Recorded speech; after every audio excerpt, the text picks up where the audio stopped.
You're clearly an expert in innovation, whether you define yourself that way or not. Do you think that's something you learned or how you're wired?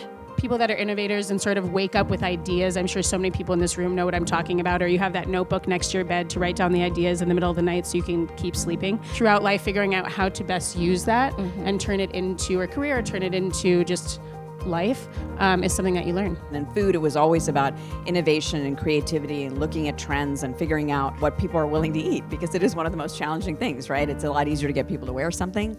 Eat something is a little bit trickier. I look at my life as like 3 or 4 different businesses. There's CPG, there's restaurants, there's television, and then there's being a mom. All very important. The mom one, of course, the most important. The CPG world is very different than the restaurant world. I've been a lifelong vegetarian, vegan, on and off. Have always had an interest in, how do we eat more sustainably? What are the most important problems to solve with respect to food? If you look at the growth of how many people are in the world, Yep. there's just not going to be enough food to go around. How do we feed 10 billion people on this planet in the face of climate change?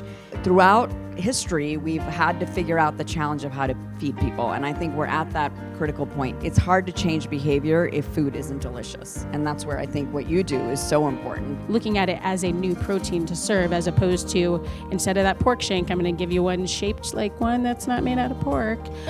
Just put something on your menu that's truly celebrating this and is a different protein to celebrate as opposed to trying to mimic.